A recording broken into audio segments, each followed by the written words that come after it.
How are we doing today? Uh, Doing good. Okay, I got like mixed audio in right now. Hang on, give me 1 second. Okay. Remix. All right, I'm good. I'm good. What's up, All guys? right. Thanks for having me on. This is Yeah. cool.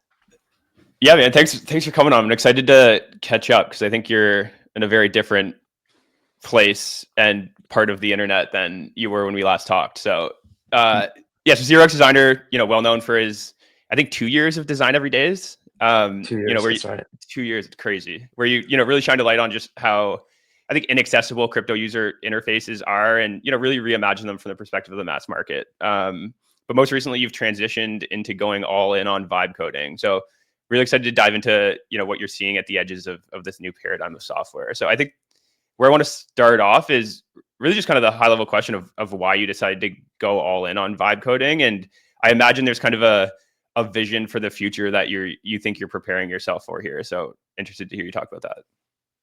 Yeah, I think it's a natural progression of the work that I'd already been doing online.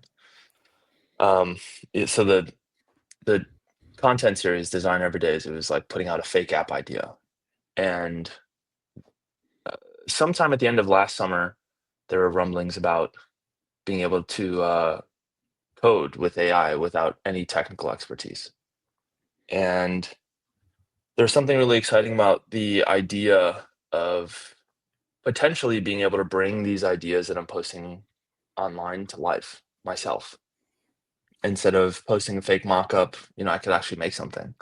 And so part of the motivation to invest so much time and energy and attention into trying to be at the I don't know if I wanna call it, like, bleeding edge, but, like, just try to stay in front of it all is just this excitement, like, personal excitement. I don't even know if it's, like, an enterprising thing or it's motivated by, some entrepreneurial effort, but this idea or the notion that I can, like, without learning to code, actually create apps, and just like I said, it's like a natural progression into being an idea guy to just like shipping software that people can actually use.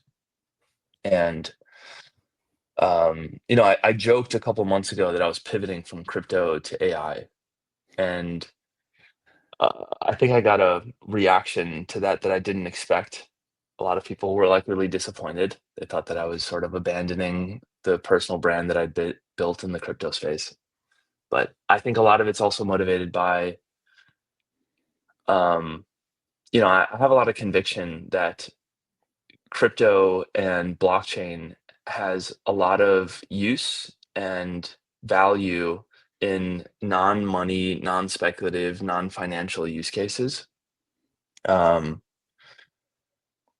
and I think if I can sort of use these new tools to like create software to create apps to just simply demonstrate these use cases that aren't worth building when you're venture backed, when you have to like generate a profit. That's also part of the motivation. So I've just been spending, in short, I've just been spending like pretty much every waking hour just trying to get as good as I can shipping software with these AI tools like Cursor and all the web-based ones like Replit and V0 and Lovable, and I'm sure you guys have heard of those. Oh yeah. So okay, there are a lot of people out there who've adopted this model that software is completely commoditized, super easy to create. You just think of it, you can code it. As somebody who spent like thousands and thousands of hours in Cursor, how true is that? It's tough. You can create some really basic things. I've probably made like, I don't know, 50 or 60 apps that I use myself. The minute you try to again, let me just clarify here. If you're a senior developer or a principal or staff engineer, this stuff is really 10 or 100xing your workflow. Like you're able to produce sophisticated software just by relying on AI prompting it. And if you have the technical know-how to sort of oversee what it's creating, like you are super effective. I'm on the exact opposite end of the spectrum. I don't even look in like the lines of code that it's writing. I'm just chatting like, do this. Okay, it's not working. Try to fix it. Okay, it's still not working. Try to fix it. And if you don't have like the technical proficiency, it becomes really difficult to do things that are like scalable or shippable, or to actually like build a business from software. But you can make websites easier than ever, and like really sophisticated ones. You can create apps that you use yourself. I think back in February, this is a perfect example of why I haven't really experimented with any crypto products yet. But I created a game called Comic Sans Bandicoot. It was a Crash Bandicoot spinoff. It was really fun. Like, the game was actually good. I made the game in maybe 90 minutes. And then I tried to create this. At the end of the game, the coins that you collected were actual ERC20s of Comic Sans, and you would enter your wallet address and it transferred. And that took me like a week to create, of just banging my head against the wall, of trying to figure out like why it wasn't working. And then, there are all these like vulnerabilities that I don't have the expertise for to sort of detect, or, try to make the thing secure. Within 45 minutes of tweeting it, the smart contract where all the funds where the funds were was drained, like, almost immediately. So You need another AI. you can make some Red team.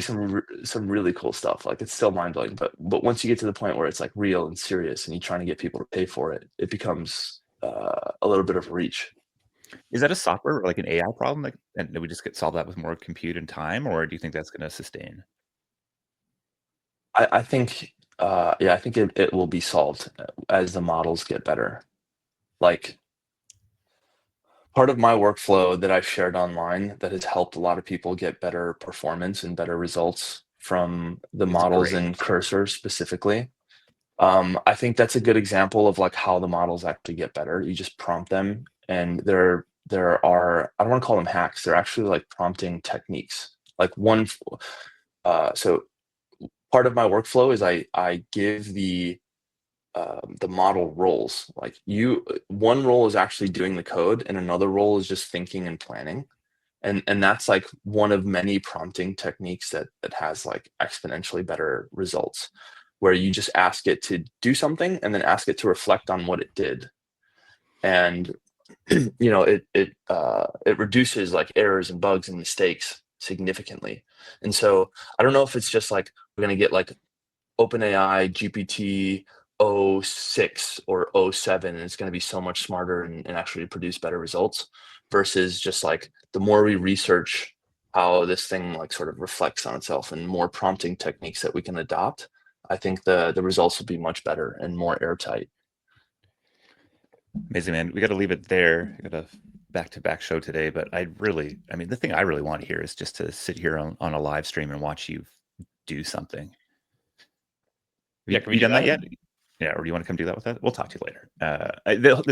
I actually dove in and did my vibe coded my first app this weekend, and was just trying to solve a workflow issue. Like, I like to record voice memos, and I just want it to be summarized and somewhere I can fit, yada. And it worked great until I clicked the record button and realized that I didn't tell it it needed to actually allow me to click the record button again to stop it. And there was just like a multitude of these little things. And so I was like, all right, I get to go dancing with some prompts here to try to unlock that. But I could see those little edge cases just being absolutely infuriating. And it feels like we're still in this sort of like, it's like the early computer days, right? A homebrew computer club version of this stuff. And it's still very far. You have to have a technical level here to actually be effective at it.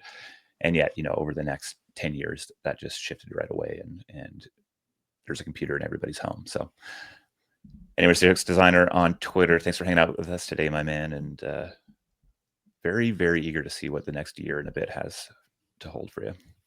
Thanks, guys. All right, man. Cheers.